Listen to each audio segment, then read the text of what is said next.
भिखारी शाम को अपना पैसा इकट्ठा करके डिलीवरी बॉय से पिज्जा मंगाता है और बड़े मजे से पिज्जा खाने लगता है। तभी बगल में बैठा हुआ बच्चा चिंटू भानु से एक स्लाइस पिज्जा मांगता है, लेकिन भिखारी चिंटू को पिज्जा का एक भी पीस नहीं देता है। फिर अगले दिन भिखारी भगवान के सामने प्रार्थना करता है कि लोगों को मेहनत करने की शक्ति देना ताकि मैं उनसे भीख मांग सकूं। और फिर भानु अपने मुंह पर केवले जैसा काला रंग लगाकर भीख मांगने वाला काम करने के लिए तैयार हो जाता है। ये देखकर भानु का पड़ोसी चिढ़ जाता है और अपने बेटे रतन से कहता है, ये भिखारी तैयारी तो ऐसे कर रहा है जैसे कहीं ऑफिस में जा रहा हो, इसलिए बेटा तुम पढ़ाई में खूब मन लगाना ताकि इस भिखारी जैसा ना बनना पड़े। ये सुनकर भिखारी को गुस्सा आ जाता है और वो अपने पड़ोसी से कहता है, तुमने पूरी जिंदगी मेहनत करके मेरा क्या उखाड़ लिया, आखिर हो तो तुम एक भिखारी के ही पड़ोसी। इसके बाद भिखारी हर बार की तरह अपने भीख मांगने वाले अड्डे पर जाकर लेट जाता है। वहीं पास में काम कर रहे मजदूर भिखारी को देखकर कहते हैं, हमने इससे कई बार कहा है कि जब तेरे हाथ पैर ठीक ठाक हैं तो तू मेहनत करके पैसे क्यों नहीं कमाता, लेकिन उसके बस का तो काम करना ही नहीं है। इस पर भिखारी मजदूरों से कहता है, तुम लोग सुबह से इस चौराहे पर खड़े होकर काम की भीख मांगते हो, तब जाकर तुम्हें शाम को कुछ पैसे मिलते हैं और मैं उतना पैसा भीख मांगकर आसानी से कमा लेता हूँ, तो तुम ही बताओ कि किसका काम बेहतर है। इसके बाद रात को भिखारी और चिंटू थिएटर में फिल्म देखने के लिए जाते हैं, जहाँ भानु अपने पैसों से चिंटू को आइसक्रीम खिलाता है और कहता है, अगर तुम्हें मेरे साथ फिल्म देखनी है तो टिकट अपने पैसों से ही खरीदनी होगी। लेकिन चिंटू कहता है, मैं अपना पैसा मूवी देखने में वेस्ट नहीं करूंगा। तब भानु बोला, जब तुम छोटे थे तो मैंने तुम्हें कचरे के डिब्बे में से उठाया और तुम्हारी परवरिश की, अब जब तुम बड़े हो गए तो मुझे ही सही और गलत का पाठ बता रहे हो। यूं कहकर भानु अकेला ही थिएटर में फिल्म देखने के लिए चला जाता है और बेचारा चिंटू रात भर थिएटर के बाहर बैठा रहता है और रोते हुए भगवान से कहता है, मैं जब इतनी मेहनत करता हूँ तब मुझे जाकर कुछ पैसे मिलते हैं और भानु को कुछ देर ही भीख मांगने पर बहुत सारा पैसा मिल जाता है, इसीलिए भगवान कुछ ऐसा कर दो कि भानु को मेरे दाल चावल देखकर उसके मुंह में पानी आए। इसके बाद अगले दिन चिंटू के सोचने पर वैसा ही हो जाता है, क्योंकि आज भिखारी को केवल 1 रुपया ही मिला था। तब ये नजारा देखकर चिंटू बहुत खुश होता है और कहता है, भगवान मैंने आपसे बोला और आपने मेरी सुन ली। अब चिंटू भिखारी के पास जाकर कहता है, मैं दाल चावल लेने जा रहा हूँ, क्या तुम्हें दाल चावल चाहिए? लेकिन भिखारी कहता है, मैं और दाल चावल कभी नहीं खाऊंगा, चाहे भूखा ही रहूंगा। ये सुनकर चिंटू यहाँ से जाने लगता है। थोड़ी ही देर बाद चिंटू देखता है तो एक गाड़ी आकर भानु के पास रुकती है और उस गाड़ी में बैठा हुआ आदमी भिखारी से कहता है, आज हम कई भूखे लोगों को फ्री में खाना खिला रहे हैं। तब भिखारी उससे पूछता है, खाने में पिज्जा है क्या? तब गाड़ी वाला कहता है, हमारे खाने में पिज्जा से बेहतर बेहतर चीजें हैं, इसलिए तुम हमारे साथ चलो, हम तुम्हें बढ़िया खाना खिलाएंगे। और भिखारी भी गाड़ी वाले के साथ गाड़ी में बैठकर खाना खाने के लिए चला जाता है और यहाँ बेचारा चिंटू इतना सा मुंह लेकर देखता रहता है। अब खाने वाली जगह पर पहुंचकर भिखारी देखता है तो सामने एक बहुत बड़ा महल बना हुआ था, लेकिन सभी भिखारियों को महल से दूर गार्डन में खाना खिलाया जा रहा था। तब भानु मन में सोचता है, काश ऐसे आलीशान महल में रहने का नसीब मुझे भी मिल जाए। इसके बाद सभी भिखारी भरपेट खाना खाते हैं और यहाँ से जाने लगते हैं, लेकिन भानु भिखारी यहाँ से जाने की वजह आलीशान महल में घुस जाता है,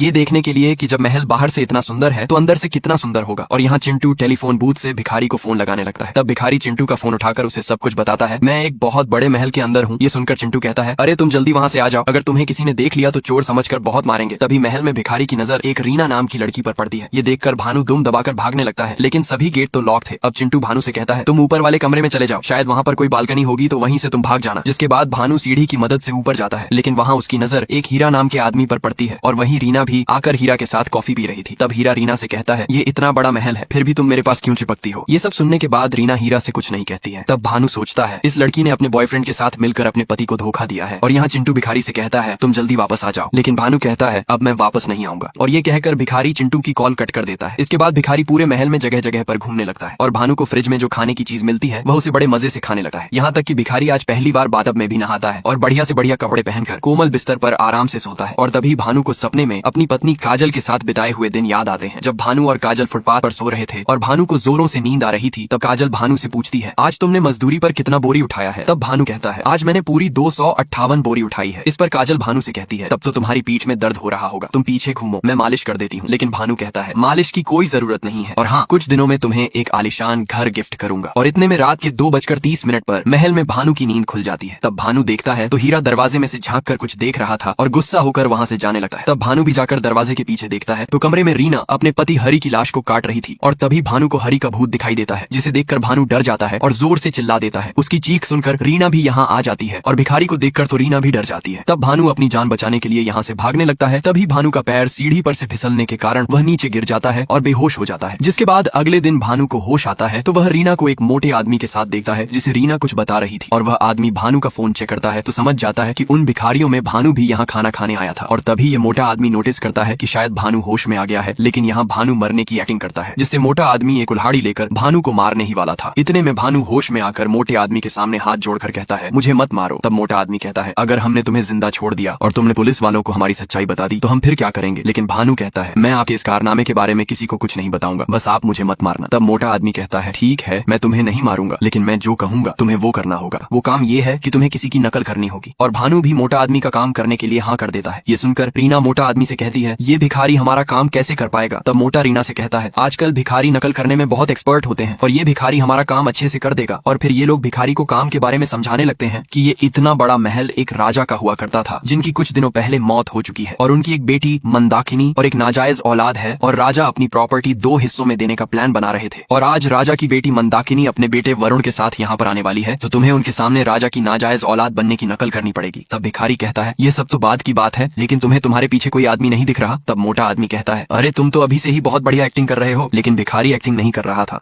क्योंकि उसे असल में हरि का भूत दिखाई दे रहा था। इसके बाद मोटा आदमी और रीना भानु के बाल वगैरह काट के उसे भिखारी से एक अच्छा आदमी बना देते हैं, लेकिन भिखारी के गले में लटके हुए काले धागे को भानु किसी को हाथ भी नहीं लगाने देता है। अब कुछ देर बाद मंदाकिनी अपने बेटे वरुण के साथ यहाँ पर आ जाती है और भिखारी को समझाने के लिए रीना ने भानु के कान में एक छोटा सा एयरफोन लगा दिया था ताकि उसे रीना बता सके कि तुम्हें क्या क्या बोलना है। अब मंदाकिनी भिखारी से कहती है, अगर तुम मेरे पिताजी की नाजायज औलाद हो तो तुमने अपने बचपन में 4 पासपोर्ट साइज फोटो बनवाई थी, तो बताओ इनमें से तुम्हारी असली फोटो कौन सी है। तभी हरि का भूत आकर कहता है, ये वाली फोटो मेरे बचपन की है। इसके बाद भिखारी हरि की बताई हुई सही फोटो पर उंगली रख देता है। फिर मंदाकिनी वरुण से कहती है, ठीक है बेटा, तुम पेपर्स पर साइन कर दो। दूसरी तरफ हरि का भूत पागलों की तरह चिल्ला रहा था, ये लोग तुझे पागल बना रहे हैं, पेपर पर साइन मत कर। लेकिन वरुण पेपर पर साइन कर देता है और फिर हरि खुद भिखारी से कहता है, तुम इन लोगों का साथ कैसे दे सकते हो। लेकिन भिखारी हरि की बातों पर ध्यान नहीं देता है। फिर हरि अपने साथ जो हुआ वो भानु को बताने लगा है, इन लोगों ने मुझे पैसों का लालच देकर इस महल में ले आए और मेरा भी तुम्हारे जैसा मेकअप करके एक्टिंग करने लायक बना दिया। और जब मुझे इन लोगों के काम के बारे में पता चला तो मैंने ज्यादा पैसों की मांग की, जिससे इन लोगों ने मुझे उसी रात खत्म कर दिया। ये सुनकर भिखारी घबरा जाता है और मंदाकिनी के सामने कहता है, मैं तो एक मामूली सा भिखारी हूँ, लेकिन इन लोगों ने मुझे पकड़कर राजा की नाजायज औलाद बना दिया। तब मंदाकिनी को बहुत ज्यादा गुस्सा आता है और वो भानु को चप्पलों से पीटने लगती है और रीना से कहती है, अच्छा हुआ कि इसमें सभी लोगों के सामने मुंह नहीं खोला। तब भिखारी को पता चलता है कि मंदाकिनी ही रीना की माँ है और ये सभी लोग मिले हैं। इसके बाद मोटा आदमी भिखारी से कहता है, यहाँ तो तूने मुंह खोल दिया और अब जो असल में इस प्रॉपर्टी के वारिस हैं वो आने वाले हैं। अगर तूने उनके सामने मुंह खोला तो अपनी जान से चला जाएगा। इसके बाद रात को राजा के सभी वारिस इकट्ठे होते हैं। अब मोटा आदमी कहता है कि राजा ने अपनी प्रॉपर्टी में से 10 लाख रुद्र को और 12 लाख कुबेर को और बाकी की बची हुई 299 करोड़ की प्रॉपर्टी अपनी नाजायज औलाद को देने के लिए लिखा है। ये सुनकर राजा के वारिस भिखारी को बाहर निकालकर मोटे आदमी से कहते हैं, राजा अपनी नाजायज औलाद को इतनी ज्यादा प्रॉपर्टी कैसे दे सकते हैं। तो मोटा आदमी कहता है, इसके बारे में मुझे कुछ नहीं पता, अगर आप लोग मेरे साथ बहस करेंगे तो मैं पुलिस को बुला दूंगा। जिसके बाद मोटा आदमी भिखारी को साइड में ले जाकर काम हो जाने के बाद उसका गला दबोच कर मारने ही वाला था। इतने में भिखारी बगल में डले हुए गमले को लेकर मोटे आदमी के सिर में दे मारता है और यहाँ से भागने लगता है और भागकर एक कमरे में घुसकर अंदर से गेट बंद कर लेता है। लेकिन कमरे में भानु एक वसंत नाम के अंधे आदमी से टकरा जाता है जो कि अंधे होने की एक्टिंग कर रहा था। तब बाहर से मोटा आदमी कहता है, जो भी भिखारी को मारेगा उसे 15% एक्स्ट्रा मिलेगा। ये सुनकर वसंत अपने कपड़े फाड़कर गुस्से से भिखारी को मारने के लिए उसके पीछे पड़ जाता है और फिर वसंत भिखारी को पकड़कर उसे मारने ही वाला था, लेकिन सभी लोग आकर वसंत को पीछे खींच लेते हैं और कहते हैं, अब जो भी भिखारी को मारेगा उसे पूरी प्रॉपर्टी दी जाएगी। ये सुनकर तो सभी लोग भिखारी की जान के दुश्मन बन जाते हैं और यहाँ केवल हरि ही है जो भिखारी को बार बार बचा रहा है। दूसरी तरफ वरुण मोटे आदमी का गला पकड़कर कहता है, अरे लालची आदमी, तू हमें धोखा दे रहा था। तब मोटा आदमी वरुण से माफी मांगता है और उसके साथ भिखारी को मारने के लिए तैयार हो जाता है। वहीं भिखारी छुपते हुए एक वासु नाम की लड़की के कमरे में चला जाता है। वासु मन की सच्ची और अच्छी लड़की है। भिखारी वासु से कहता है, प्लीज मुझे इन लोगों से बचा लो, ये लोग 15% के पीछे मेरी जान के दुश्मन बन चुके हैं। तब वासु कहती है, पहले तुम मुझे कोई ऐसी बात बताओ जिसका तुम्हें अफसोस हुआ हो, तभी मैं तुम्हारी मदद करूंगी। जिसके बाद भिखारी बताता है, बचपन में जब मैं छोटा था तो मेरे माँ बाप की डेथ हो चुकी थी और फिर मेरी मुलाकात एक काजल नाम की लड़की से होती है और हम लोग एक साथ ही पले बड़े हुए थे, जिससे हमें एक दूसरे से प्यार हो गया और हमने शादी कर ली। यहाँ तक कि हमें एक बच्चा भी हुआ था, लेकिन किसी बीमारी के चलते काजल की डेथ हो गई। इसलिए मैंने अपने बेटे चिंटू को अभी तक बता रखा है कि तुम्हारे माँ बाप नहीं है, ताकि मैं मर जाऊं तो चिंटू को कभी अफसोस ना हो। लेकिन अब मैं चाहता हूँ कि मरने से पहले मैं चिंटू को बता दूं कि मैं ही तुम्हारा असली बाप भानु हूँ। ये सुनकर वासु थोड़ी भावुक हो जाती है और भिखारी की हेल्प करने के लिए उसे एक प्लान बताने लगती है।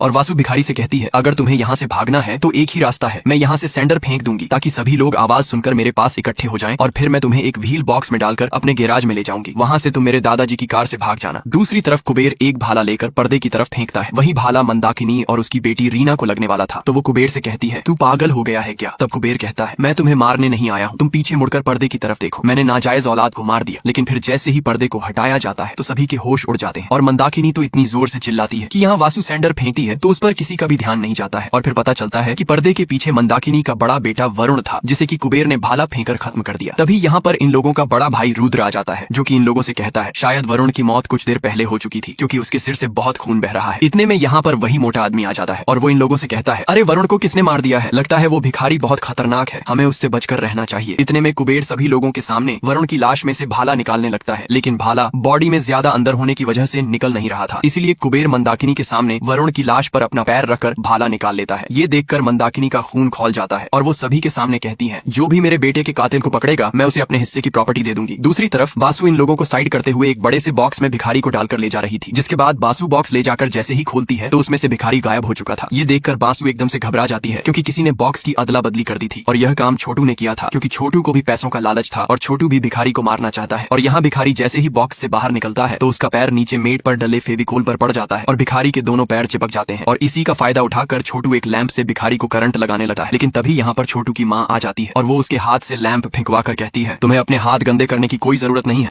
क्योंकि इन लोगों को लग रहा था कि भिखारी ने ही वरुण को मारा है और भिखारी बहुत खतरनाक है, इसलिए सभी लोग भिखारी से डर रहे थे। जिसके बाद भिखारी के पैर में फेविक्विक वाली मेट चिपके होने की वजह से वो उछल उछल कर कमरे से बाहर निकल जाता है, लेकिन पीछे से प्रिया एक मूर्ति लेकर भिखारी के सिर में मार देती है, जिससे भिखारी नीचे गिर पड़ता है और प्रिया भिखारी के पास जाकर उसे मारने लगती है। ये देखकर छोटू की माँ सोचती है कि अगर प्रिया ने भिखारी को मार दिया तो सारी प्रॉपर्टी प्रिया को ही मिल जाएगी। जिसके बाद छोटू की माँ एक पास वाली मूर्ति के हाथों में से भाला निकालने लगती है, लेकिन वो भाला छोटू की माँ से निकल नहीं रहा था। ये देख प्रिया भी भाला निकालने जाती है तो प्रिया बिल्कुल भाला की नोक के सामने खड़ी हो जाती है। इसी का फायदा उठाकर छोटू की माँ प्रिया की कमर में जोर से लात मारती है, जिससे वो भाला प्रिया को लग जाता है और वहीं प्रिया का खेल खत्म हो जाता है। ये नजारा देखकर भिखारी घबरा जाता है, जिसके बाद भिखारी ये सब देखकर यहाँ से भागने लगता है, लेकिन सामने तो राधा और उसका पति सुनील खड़ा था। तब भानु बिना डरे हुए भागने की कोशिश करता है तो भिखारी राधा के दुपट्टे से लटक जाता है, लेकिन दुपट्टा छूटने की वजह से भिखारी नीचे पूल में गिर जाता है। तो ये देखकर जेसन जो लड़की के भेस में था वो भी पूल में भिखारी को मारने के लिए कूद जाता है और दोनों की पानी में मगरमच्छ की तरह लड़ाई होने लगती है। लेकिन कैसे भी करके भानु पानी से बाहर आ जाता है, पर भानु के सामने बासु का भाई विक्रम आ जाता है। लेकिन यहाँ बासु आकर विक्रम के सिर पर एक गमले से हमला कर देती है और भिखारी को यहाँ से भगाकर गैराज में ले जाती है। वहाँ बासु भिखारी से कहती है कि आओ जल्दी से कार में बैठ जाओ, लेकिन भानु कार में बैठने से मना कर देता है और बासु से कहता है कि तुम मुझे इस कार की सच्चाई बताओ, मैंने इस कार को कहीं देखा है। तब बासु कहती है, हाँ एक रात में और मेरा भाई विक्रम कार चला रहे थे और ज्यादा ड्रिंक करने की वजह से हम लोगों ने फुटपाथ पर किसी अनजान भिखारी को कुचल दिया था। अब भिखारी बासु से कहता है, उस रात तुम लोगों ने ही मेरी पत्नी रीना और बेटे चिंटू के ऊपर कार चढ़ाई थी, लेकिन मैंने अपने बेटे चिंटू को तो बचा लिया था, लेकिन मेरी पत्नी रीना नहीं रही। भिखारी की ये बात सुनकर बासु को बहुत दुख होता है, लेकिन इतने में गैराज में सभी लोग भिखारी को मारने के लिए आ जाते हैं और उसकी जान के दुश्मन बन जाते हैं। भिखारी उन लोगों से बचता रहता है, लेकिन आखिरी में सभी लोग भिखारी को मार देते हैं और चिल्लाने लगते हैं, मैंने भिखारी को मारा है तो मुझे ही सारी प्रॉपर्टी मिलेगी। तब इन लोगों के पास राजा के एक दोस्त आते हैं जो इन लोगों से कहते हैं, मैंने तुम्हारी सारी काली करतूतें देख ली हैं, क्योंकि मैंने इस महल में हिडन सीसीटीवी कैमरा लगाए हुए थे और मोटा आदमी तो तुम्हारे परिवार का हिस्सा नहीं है, तो इसे यहाँ से भगाओ। तब मोटा आदमी कहता है, देखिए अंकल जी मुझसे मत उलझो, क्योंकि जब हम इतने लोगों को मार सकते हैं तो आपको मारना कौन सी बड़ी बात है। ये सुनकर अंकल जी एक पुराने जमाने की राइफल निकालकर मोटे आदमी का खेल खत्म कर देते हैं और फिर अंकल जी भिखारी को इस महल के डॉग कंट्रोल करने वाली बांसुरी दे देते हैं जो कि राजा की थी, जिससे भिखारी बांसुरी बजाकर डॉग से सभी राजा के बेटों को मरवा देता है और वापस चिंटू के पास चला जाता है। इसी के साथ ये मूवी यहीं खत्म हो जाती है।